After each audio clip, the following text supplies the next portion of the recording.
പുഞ്ചിരിമറ്റത്ത് അതിശക്തമായ മഴ പെയ്യുന്നു. അപ്പോൾ തിരച്ചിൽ എങ്ങനെ പുരോഗമിക്കുന്ന അറിയില്ല. പ്രസാദാണ് വിവരങ്ങളുമല്ല. പ്രസാദ്, പുഞ്ചിരിമറ്റത്ത് ഈ മഴ തുടരുന്നത് തിരച്ചിലിന് തടസ്സമാവുകയാണോ?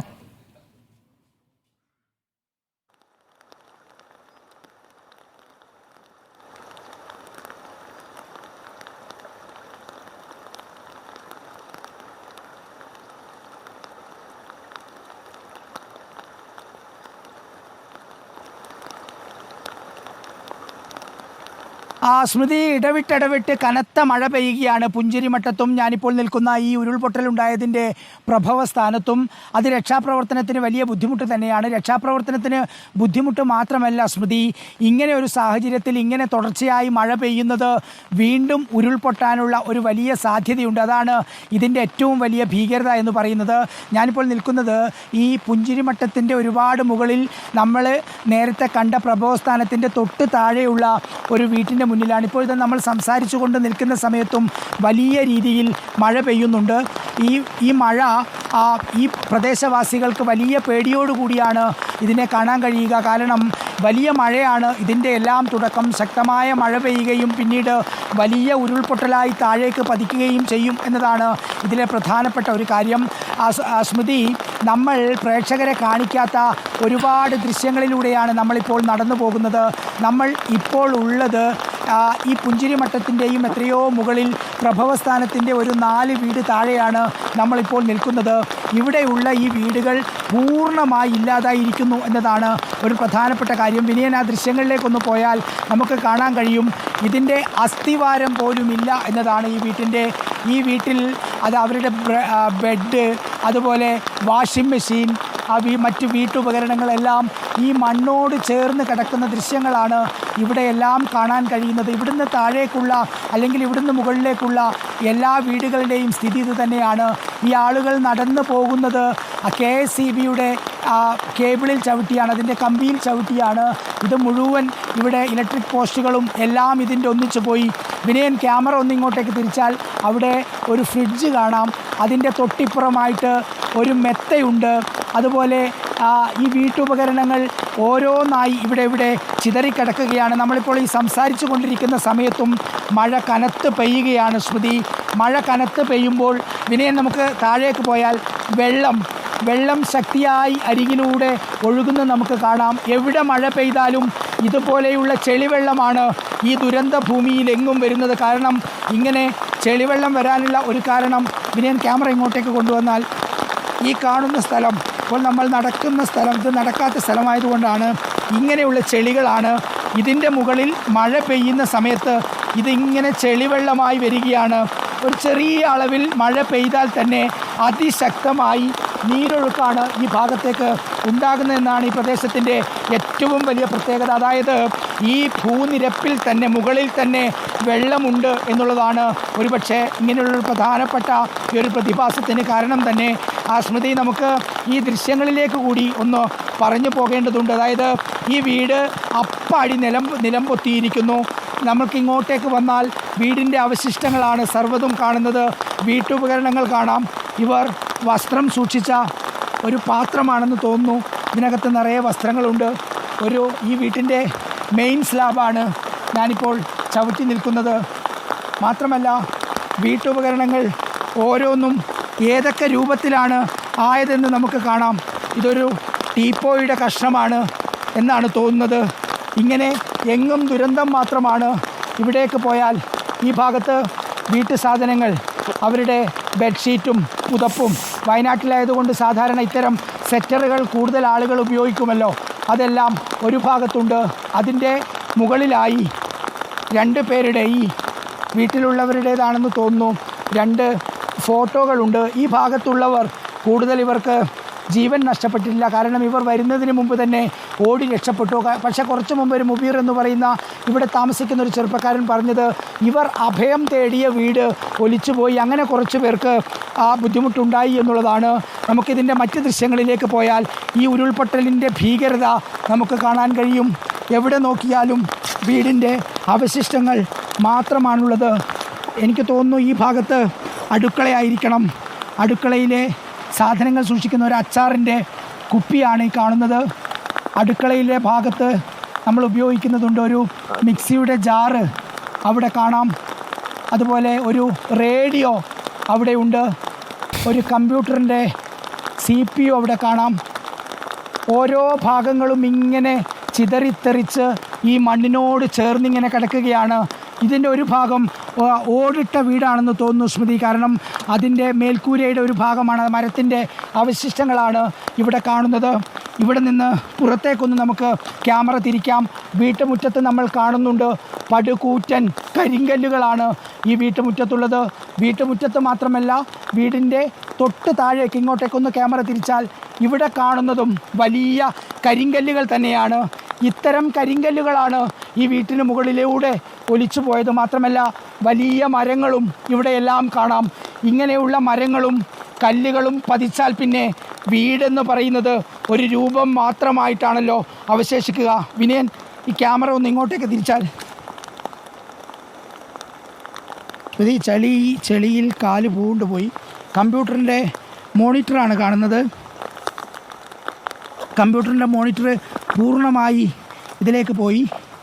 ഇപ്പോൾ ഇവിടേക്ക് കാല് വെക്കാൻ നോക്കിയപ്പോഴാണ് പൂർണ്ണമായി ഇത് ചെളിയിൽ. പ്രസാദ് ശ്രദ്ധിക്കണം, ഈ ഇത്തരം പ്രദേശങ്ങളിൽ ബൂട്ടിട്ട് പോകുന്നതാണ് നല്ലത്. കാല് മാറ്റിയതാണ്. കാല് മാറ്റുമ്പോൾ ഇവിടെ ഏതാണ്ട് കാൽമുട്ടോളം ചളിയിലേക്ക് ആണ്ടു പോവുകയാണ്. അത്രത്തോളം ചെളിയാണ് ഓരോ ഭാഗത്തുമുള്ളത്. വീടിൻ്റെ അവശിഷ്ടങ്ങൾ മാത്രം. ഞാൻ നേരത്തെ പറഞ്ഞതുപോലെ ഈ കൂറ്റൻ കരിങ്കല്ലുകളും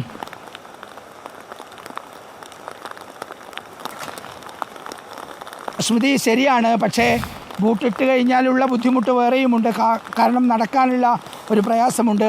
ചളിയില്ലാത്ത മേഖലയുണ്ട് ഒരുപാട്.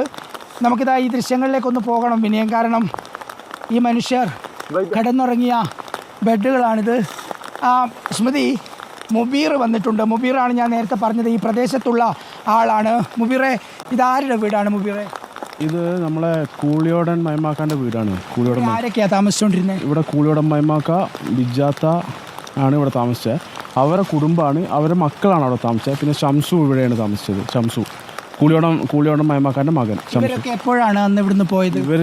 ഇവരാണ് ഇവിടുന്ന് പോയിട്ട് മുണ്ടക്കൈ ടൗണിൽ പോയി പള്ളീൻ്റെ അവിടെ താമസിച്ചത്.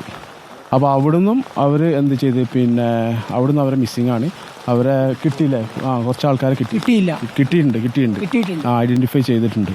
ബോഡി മരിച്ചുപോയി. അതെ, മരിച്ചുപോയി. ഇവിടുന്ന് രക്ഷിച്ചില്ല.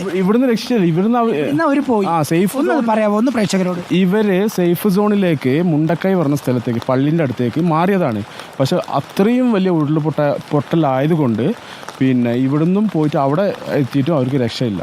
എന്നിട്ട് അവിടുന്ന് അവർ കാണാൻ മിസ്സിംഗ് ആയി. പിന്നെ ഐഡന്റിഫൈ ചെയ്ത് പേരൊന്നും കൂടി പറയാൻ പറ്റുമോ? ഒന്ന് ബിജാത്തയാണ്, പിന്നുള്ളത് കൂളിയോടൻ മൈമാക്ക, അവരെ മകൻ ഷംസു, പിന്നെ അവരെ മക്കൾ തന്നെയാണ് അലിക്കാക്കു, കുഞ്ഞണ്ണാത്ത, അലിക്കാക്കുൻ്റെ ഭാര്യയാണ് കുഞ്ഞണ്ണാത്ത. പിന്നെ അവരെ മക്കൾ, അതിൽ ഹാനി പറഞ്ഞ ഒരു പയ്യൻ മാത്രം രക്ഷപ്പെട്ടു. പിന്നെ അതേപോലെ ഷംസുവിൻ്റെ മോളും 4 വയസ്സുള്ള മോളും രക്ഷപ്പെട്ടിട്ടുണ്ട്. ഒരു സങ്കടമുള്ളതാണല്ലോ മുബീറെ. അതായത് ഇവിടെ നിന്ന് രക്ഷ നേടാൻ വേണ്ടി മറ്റൊരു സ്ഥലത്തേക്ക് പോകുന്നു, ആ വീടും ഒലിച്ചു പോകുന്നു അല്ലേ? അതെ, അതാണ് ഉണ്ടായിരുന്നത്. അതിൽ ഇപ്പോൾ ഉള്ള അതിലും വലിയ സങ്കടം ഹാനി പറഞ്ഞൊരു മകനും ഷംസുവിൻ്റെ മകളായ 4 വയസ്സുള്ളൊരു മകളുമാണ് ഉള്ളത് ഇപ്പോൾ അവരുടെ കുടുംബത്തിൽ. ഇവിടുന്ന് അങ്ങോട്ടേക്കുള്ള മറ്റു വീടുകളിലെ ആളുകളുടെ കാര്യം ഒന്ന് പറയാൻ പറ്റുമോ മുബീറിന്? മറ്റുള്ള കാര്യം, തൊട്ട് മുകളിലുള്ള വീട്, മുകളിൽ തൊട്ടുള്ള കമറിൻ്റെ വീടാണ്. അവർ വേറെ സ്ഥലത്തേക്ക് മാറിയിട്ടുണ്ടായിരുന്നു. സേഫാണ്. അതിൻ്റെ മുകളിൽ സീനാട്ടൻ്റെ വീട്, അവരും വേറെ സ്ഥലത്തേക്ക് മാറി. എല്ലാവരും സേഫാണ്. വെളികിരണൻ്റെ അവരും അത്തനാരണൻ്റെ പ്രസുവേട്ടൻ്റെ അവരെല്ലാവരും വേറെ സ്ഥലത്തേക്ക് മാറിയിട്ട് അവർ സേഫാണുള്ളത്. ഇവിടുന്ന് താഴേക്ക് നോക്കിയാൽ മുബീറെ, വിനയൻ ക്യാമറ ഒന്ന് അങ്ങോട്ടേക്ക് തിരിച്ചാൽ ഇവിടുന്ന് താഴേക്കുള്ള മറ്റ് വീടുകളിലെ ആളുകളുടെ ഒരു സ്ഥിതി ഒന്ന് പറയാമോ? ഇത് നമ്മുടെ അത് അബുക്കാക്കാൻ്റെ വീടാണ്. മുൻഭാഗം പൊളിഞ്ഞിരിക്കുന്നത് ഇതെല്ലാ കാണുന്ന അബുക്കാക്കാൻ്റെ വീടാണ്. പൊളിയാത്ത വീട്. അതെ, അതിൻ്റെ ബാക്ക് സൈഡാണ് വന്നിട്ടുള്ളത്, പൊളിഞ്ഞിട്ടില്ല. പിന്നെ അവർ രക്ഷപ്പെട്ട് അവരും ഇവിടുന്ന് മാറിയിട്ടുണ്ടായിരുന്നു. അബുക്കാക്ക മുണ്ടക്കായി ആയിരുന്നു എന്ന് പറയുന്നുണ്ട്. മുണ്ടക്കായി ടൗണിലല്ല, വേറെ എവിടെ അവർ രക്ഷപ്പെട്ടിട്ടുണ്ട്. പിന്നെ അവരെ ഭാര്യ പൗസിയാത്ത അവരെ ഉമ്മാൻ്റെ വീട്ടിലോ ആയിരുന്നു. അവരും യാതൊരു പ്രശ്നമില്ല. പിന്നെ ഇത് നമ്മുടെ പാറൈതിർമാക്കാൻ്റെ വീട്. പാറൈതിർമാക്കല്ല, അവരുടെ മക്കളാണ് ഉണ്ടായിരുന്നത്.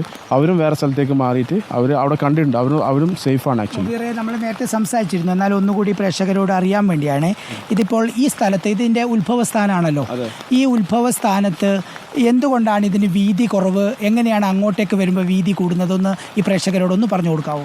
എന്ന് വെച്ചാൽ അവിടെ സീതമ്മക്കുണ്ട് പറയുന്ന സ്ഥലമുണ്ട്. സീതമ്മക്കുണ്ട് താഴെ ഒരു സീതമ്മക്കുണ്ട്, മുകളിലൊരു സീതമ്മക്കുണ്ട്.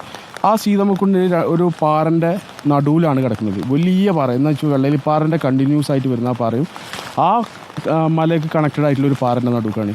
അതുകൊണ്ട് അത് എങ്ങനെ വന്നാലും എന്ന് വന്നാലും ആ വലിയ പാറ വരികയാണെങ്കിൽ ഈ ലോകം മൊത്തം വരുന്ന രീതിയിൽ വരണം. പാറ തന്നെയല്ലേ കഷ്ണം കഷ്ണമായി താഴേക്ക് പോകുന്ന ഇടയിൽ നിന്ന് വന്ന് അല്ലല്ല, ആ പാറ അവിടെ തന്നെ ഉണ്ട്. ആ പാറ അന്ന് എങ്ങനെയാണോ അതേപോലെ തന്നെ ഇപ്പോഴും ഉണ്ട്. അതിൻ്റെ താഴെയുള്ള ഇവിടെയുള്ള സ്ഥലങ്ങൾ, അതിൻ്റെ ഉള്ളിലെ കല്ലുകൾ എല്ലാം താഴേക്ക് വരുമ്പോൾ എല്ലാം ഒരുമിച്ച് എടുത്ത് പോകുമ്പോൾ താഴെ എത്തുമ്പോഴാണ് അതിൻ്റെ വീതി കൂടി ഭയാനകമായിട്ട് വരുന്നത്. അതിൻ്റെ കൂടെ മുകളിൽ നിന്ന് വരുന്ന വെള്ളത്തിൻ്റെ ഫോഴ്സും കൂടി ആകുമ്പോഴാണ് ഇതിന് ജാസ്തി കൂടുതൽ വരുന്നത്. ഇപ്പം നേരത്തെ അശ്വതി ഒരു കാര്യം കൂടിയുണ്ട്. ഈ മുബീർ നേരത്തെ ഇവിടെ താമസിക്കുന്ന ആളാണ്. ആ മുബീറിന് ഇവിടുത്തെ കാര്യങ്ങളെല്ലാം അറിയാം. നേരത്തെ ഒരു ഉരുൾപൊട്ടൽ ഇവിടെ ഉണ്ടായിരുന്നു എന്ന് മുബീർ നമ്മളോട് നേരത്തെ സംസാരിച്ചപ്പോൾ പറയുകയുണ്ടായി. മുബീറോട് തന്നെ നമുക്കതൊന്ന് വ്യക്തമാക്കാൻ പറയാം. അശ്വതി, അതൊന്ന് പറയാമോ? നേരത്തെ ഉണ്ടായിരുന്ന വിശദാംശം. 2 കൊല്ലം മുമ്പ് ഇവിടെ ഒരു ഉരുൾപൊട്ടൽ ഉണ്ടായതാണ്. അന്ന് ഈ വീടിൻ്റെ അപ്പുറത്തേക്കാണ് വെള്ളം വന്നത്. അതേപോലെ അവിടെ കുറേ സ്ഥലങ്ങളും കാര്യങ്ങളൊക്കെ ഉണ്ടായിരുന്നു. ആ എസ്റ്റേറ്റ് ഭരണറാണി എസ്റ്റേറ്റാണ്. അവരുടെ സ്ഥലങ്ങൾ, ഏല കൃഷി കാര്യങ്ങളെല്ലാം അവിടെ ഉണ്ടായിരുന്നു. അതെല്ലാം ഒരു സൈഡിൽ നിന്ന് ഒരുപാട് പോയി. എന്നിട്ട് താഴെ പാലം നശിച്ച് താഴെ ഒരു രാജേട്ടൻ്റെ വീട്, അവിടെ ഒരു റിസോർട്ടുണ്ട്, അതെല്ലാം നശിച്ചു പോയിരുന്നു. അന്ന് ഒരു ചെറിയ ഉരുൾപൊട്ടലാണ് ഉണ്ടായത്. ഉരുൾപൊട്ടൽ വലുതായിരുന്നു. പക്ഷെ എന്താണെന്ന് വെച്ചാൽ അത് പുഴയിൽ കൂടെ ആ വെള്ളം മണ്ണും കാര്യങ്ങളും പുഴയിലൂടെ പോയി.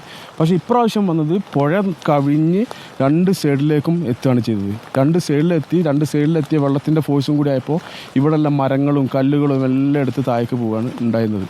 അപ്പോഴാണ് ഈ സൈഡിൽ താമസിക്കുന്ന വീട്ടുകാരെല്ലാം അതിൽ പെടുകയും താമസിച്ചവർ അതിൽ പെടുകയും ഇല്ലാത്തവർ മുണ്ടക്കായിലെത്തിയപ്പോൾ ഇത് വലിയതായതുകൊണ്ട് മുണ്ടക്കായി ടൗണിലേക്ക്, നമ്മൾ പ്രതീക്ഷിക്കാത്ത ഹൈറ്റിലാണ് മുണ്ടക്കായി പള്ളി കാര്യങ്ങളെല്ലാം സീതമ്മക്കുണ്ടിൻ്റെ താഴ്ന്ന് മുകളിലേക്കുള്ളത്. അത്രയും മുകളിലേക്ക് എത്തുന്നത് ഇവിടുന്ന് ഇത്രയും വെള്ളവും ചളിയും എല്ലാം കൂടി അതിൻ്റെ കൂടെ വെള്ളം കൂടി ആയപ്പോഴാണ് അതിൻ്റെ മുകളിലേക്ക് എത്താൻ സാധ്യത എന്നാണ്. മുബീറിന് അറിയാം ഉരുൾപൊട്ടൽ ഉണ്ടായേക്കും, പക്ഷേ ഇത്ര ദുരന്തം വിതച്ചുണ്ടാകുന്ന പ്രതീക്ഷ ഒരിക്കലും പ്രതീക്ഷിച്ചില്ല. ഞങ്ങൾ 100% ഷുവറാണ് ഉരുൾപൊട്ടൽ ഉണ്ടാവും ഉറപ്പാണ്. കാരണം ഞങ്ങൾക്കൊരു അഹങ്കാരം ഉണ്ടായിരുന്നു, ഉരുൾ പൊട്ടിയാൽ തന്നെ അത് വെള്ളത്തിൽ കൂടെ. എന്ന് വെച്ചാൽ പുത്തുമല മുമ്പ് ഉരുൾപൊട്ടൽ ഉണ്ടായിരുന്നു. അവിടെ പുഴ ഉണ്ടായിട്ടില്ല മുമ്പ്. പുഴ ചെറിയൊരു തോടാണ് ഉണ്ടായിരുന്നത്. ഇവിടെ നമുക്ക് പുഴയുണ്ട്. അപ്പോൾ നമ്മൾ പ്രതീക്ഷിക്കുന്നത് എന്താണെന്ന് വെച്ചാൽ ഇവിടുന്ന് വരുന്ന വെള്ളം പുഴയെ കൂടെ ഒലിച്ചു പോകുന്നതിലൊരു പ്രതീക്ഷ ഞങ്ങൾക്കൊരു അഹങ്കാരമായിട്ടുണ്ട്. ഏത് സമയം നമ്മൾ ഇപ്പോൾ എനിക്ക് 34 വയസ്സായി, 34 കൊല്ലം ഇതേ മഴ തന്നെയാണ് ഉള്ളത്. ഇതുപോലെയാണ് പുഴയിൽ വെള്ളം പോകുന്നത്. അപ്പോൾ ഈ സമയത്തൊക്കെ നമ്മൾ പ്രതീക്ഷിക്കുന്നത് പിന്നെ അതുപോലെ പുഴയിൽ കൂടെ വെള്ളം പോകുമെന്നുള്ളൊരു ഇതിലാണ് നമ്മളുള്ളത്. പക്ഷേ ഇപ്രാവശ്യം വന്നത് എന്ത് സംഭവിച്ചെന്ന് അറിയില്ല. മുബീർ ബാംഗ്ലൂരിലാണെന്ന് പറഞ്ഞു. മുബീറിന് പ്രസാദ് ഈ പ്രതികരണം എടുത്തുകൊള്ളുക. ഏതായാലും ഈ പുഞ്ചിരിമറ്റത്തെ ഈ പ്രദേശത്തിന്റെ പ്രത്യേകതയായി പ്രസാദ് ചൂണ്ടിക്കാണിക്കുന്നത് ഉണർന്നിരുന്ന ഒരു വീട് എങ്ങനെ ദുരന്തത്തിൽ അവസാനിച്ചിരിക്കുന്നു എന്നുള്ളതാണ്. ആ വീടിന്റെ അവശേഷിപ്പുകൾ, ഒരു വീട് എങ്ങനെയായിരുന്നു ഉണ്ടായിരുന്നത്, അവിടെ ബെഡുണ്ട്, കട്ടിലുണ്ട്, മേശ, കസേര, അതിൻ്റെയൊക്കെ ഭാഗങ്ങൾ കാണുമ്പോൾ എത്ര സജീവമായിരുന്ന ഒരു വീടാണ് ഒറ്റ രാത്രി കൊണ്ട് മാറി മറിഞ്ഞത് എന്നുള്ളതാണ്. ഈ വീട്ടിലുള്ളവർ ഇവിടെ നിന്ന് നേരത്തെ തന്നെ മഴ വരുന്ന ഘട്ടത്തിൽ നിന്ന് മാറിയിരുന്നു എന്നാണ് ഇപ്പോൾ സമീപവാസി തന്നെ സാക്ഷ്യപ്പെടുത്തുന്നത്. പക്ഷേ അവർ മാറിയ സ്ഥലത്തും ദുരന്തം എത്തി. ആ വീട്ടിലുണ്ടായിരുന്നവർ എല്ലാവരും മിസ്സിംഗ് ആണ് എന്നുള്ള കാര്യമാണ് അദ്ദേഹം ഇപ്പോൾ സൂചിപ്പിക്കുന്നത്. ആ നിലയ്ക്കാണ് ഇവിടുത്തെ ഈ വാർത്ത വ്യത്യസ്തമാകുന്നത്. അതായത്